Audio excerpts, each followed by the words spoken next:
पिछली कहानी में हमने देखा था कि किस तरह से सीजर ने कोबा को मार दिया। कोबा की वजह से इंसान अब चिंपैंजीज के दुश्मन है।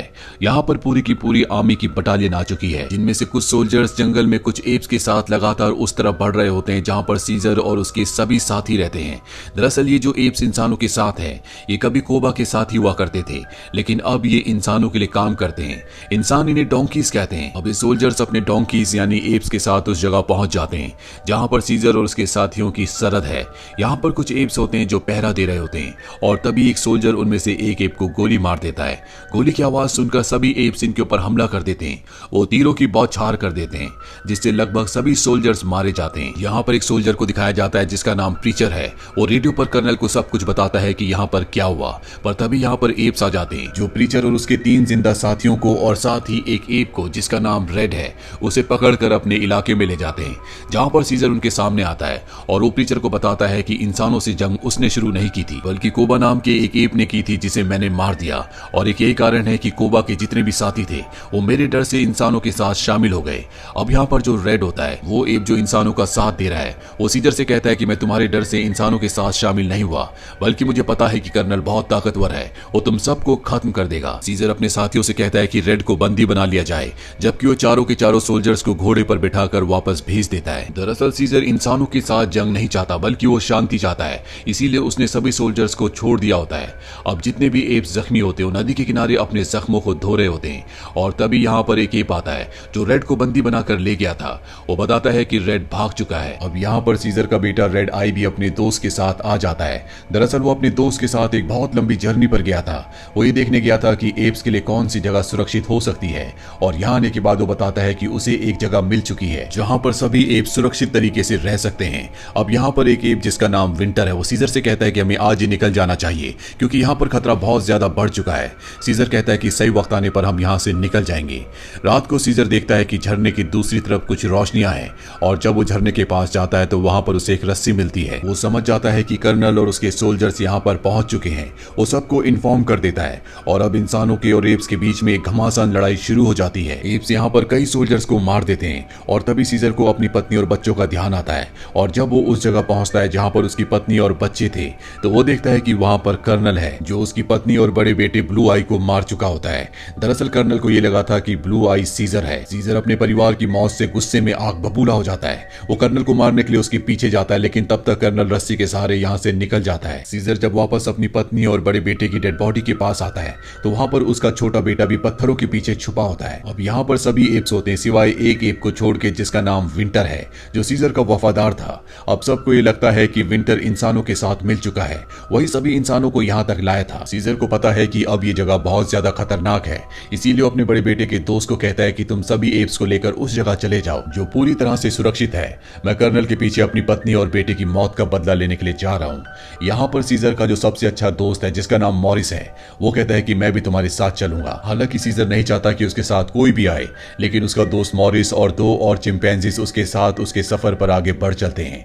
ये चारों के चारों एक घर के बाहर पहुंचते हैं जहां पर एक आदमी को देखते हैं। इससे पहले कि वो आदमी इन पर गन से फायर करता, सीजर उसे मार देता है। और अब जब ये घर के अंदर जाते हैं तो इन्हें वहां पर कोई भी नहीं मिलता। वहां पर सिर्फ एक बच्ची होती है और जब मॉरिस उस बच्ची के पास जाता है तो उसे पता चलता है कि वो बोल नहीं सकती। वो सीजर से कहता है कि हमें इसे अपने साथ ले जाना होगा। हालांकि सीजर ऐसा नहीं चाहता, पर मॉरिस के कहने पर वो बच्ची को अपने साथ ले जाने के लिए तैयार हो जाता है। और अब ये सब के सब यहाँ से कर्नल की तलाश में आगे बढ़ चलते हैं। एक लंबा सफर तय करने के बाद एक जगह पहुंचते हैं जहां पर इन्हें सोल्जर्स का एक कैंप दिखता है। साथ ही यहाँ पर इन्हें अपनी ही टोली का एक एप जिसका नाम विंटर है, जो इनकी टोली से गायब हो गया था, वो भी वहां पर होता है और ये उस तक पहुंच जाते हैं। विंटर इन्हें बताता है कि कर्नल यहाँ से निकल चुका है। दरअसल वो एक दूसरी सेना की टुकड़ी के पास पहुंचकर उनसे मदद मांगने के लिए यहाँ से निकला है। सीजर विंटर से पूछता है कि तुमने हमारा पता क्यों बताया। विंटर कहता है कि कर्नल ने मुझसे वादा किया था कि वो मेरी जान को बख्श देगा। सीजर उसे कहता है कि तुम्हारी वजह से मेरी पत्नी और मेरा बड़ा बेटा मारा गया। और तभी ये देखते हैं कि टेंट के बाहर 2 सोल्जर्स हैं। विंटर अपनी मदद के लिए उन्हें अंदर बुलाना चाहता है, लेकिन ये विंटर का मुंह बंद कर देते हैं और विंटर को मार देते हैं। अगली सुबह यहाँ से सेना की पूरी टुकड़ी निकल जाती है जो कि एक बर्फीली जगह पर जाती है। सीजर और उसके साथी भी वहां पर पहुंच जाते हैं और तभी गोलियां चलने लगती है, लेकिन ये गोलियां सीजर और उसके साथियों पर नहीं बल्कि किसी और पर चल रही थी। और जब सोल्जर्स वहां से निकल जाते हैं तो सीजर और उसके साथी उस जगह जाते हैं जहां पर गोलियां चल रही थी। सीजर और उसके साथी देखते हैं कि वहां पर सोल्जर्स ने 3 लोगों को मार दिया, लेकिन उसमें से एक अभी भी जिंदा होता है। वो उन्हें कुछ बताना चाहता जाता है, लेकिन इससे पहले कि कुछ बता पाता उसकी मृत्यु हो जाती है। अब ये एक बार फिर से सोल्जर्स के पीछे जाने लगते हैं ताकि कर्नल को ढूंढकर उसे मार सकें, और तभी एक हुड पहना हुआ आदमी इनका घोड़ा चुराकर इस जगह से भाग जाता है।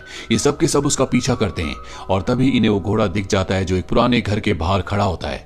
ये सब के सब घर के अंदर जाते हैं और तभी अंदर से वही हुड पहना हुआ आदमी इनके सामने आता है, और जब वो अपना हुड हटाता है तो ये कोई इंसान नहीं बल्कि ये भी उन्हीं की तरह एक एप होता है, जिसे देखकर ये पूरी तरह से हैरान हो जाते हैं और इन्हें समझ में आ जाता है कि इस दुनिया में सिर्फ यही नहीं बल्कि और भी बहुत सारे एप हैं जो इंटेलिजेंट हैं। वो एप इन्हें बताता है कि मुझे लगा कि तुम इंसान हो, इसीलिए मैं तुम्हारा घोड़ा चुरा कर भाग गया था। मैं पहले सर्कस में था और मेरा नाम बैड है। अब बैड इन्हें खाने के लिए कुछ देने के लिए एक पैकेट से खाना निकालता है, और ये खाने का पैकेट उसी मिलिट्री कैंप का होता है जहां पर सीजर और उसके साथियों को जाना है, क्योंकि उसी जगह पे कर्नल है। हालांकि बैड एप उस जगह नहीं जाना चाहता, लेकिन सीजर बताता है कि उन्होंने मेरी पत्नी और मेरे बड़े बेटे को मार दिया। यहाँ पर जो एप होता है इसने भी अपने बेटे को खोया होता है, इसीलिए बैड एप सीजर और उसके साथियों को उस जगह ले जाने के लिए तैयार हो जाता है। और जब ये उस जगह पहुंचते हैं तो ये दूरबीन से उस जगह का मुआयना कर रहे होते हैं। यहाँ पर एक सोल्जर आ जाता है जो सीजर के ऊपर हमला कर देता है, और सीजर को बचाने के लिए उसके एक साथी एप की जान चली जाती है। सीजर के साथी अब वापस जाना चाहते हैं, लेकिन सीजर कहता है कि उन्हें इसकी कीमत चुकानी होगी, और वो अकेला ही मिलिट्री कैंप की ओर निकल पड़ता है, जहां पर वो देखता है कि इंसानों ने एप्स को लकड़ी के साथ बांधा हुआ है। वो सब के सब मर चुके हैं, लेकिन इसमें एक एप अभी भी जिंदा होता है।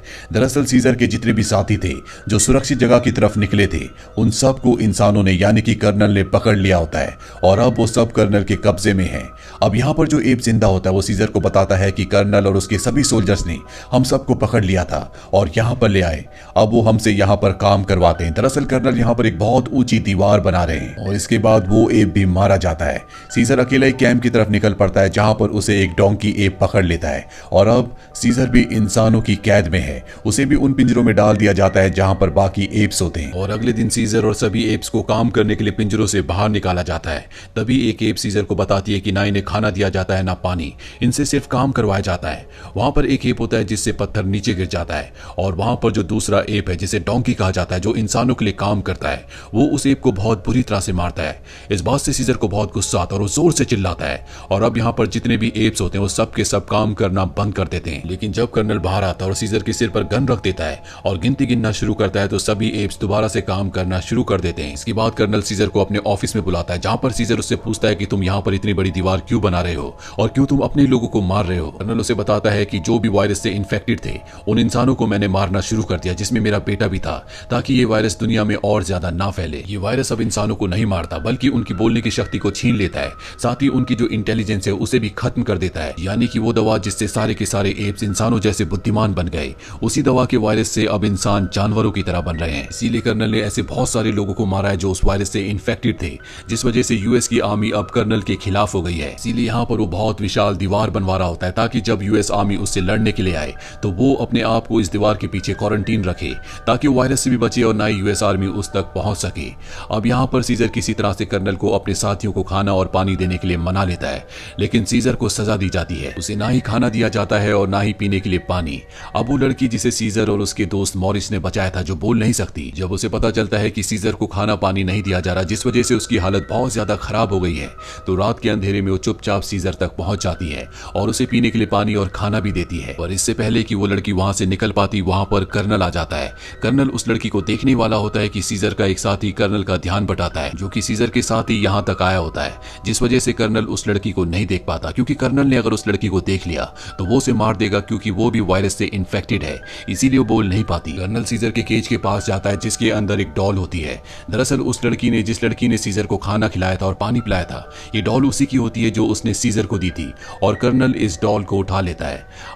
अब सीजर के साथी को भी केज के अंदर बंद कर दिया जाता है। वो सीजर को बताता है कि हमने यहाँ से निकलने का एक प्लान बनाया है। बाहर मॉरिस और बैड एप हैं जो कि सुरंग खोदेंगे और सभी चिंपैंजीज को यहाँ से निकाल लेंगे। अगले दिन सीजर और उसका साथी जब काम कर रहे होते हैं तो सीजर का साथी दूर से मॉरिस को इशारों में बताता है कि कहाँ पर सभी के सभी चिंपैंजीज को कैद कर रखा गया है, ताकि वो जमीन के नीचे टनल से उस जगह पर सुरंग खोद सके।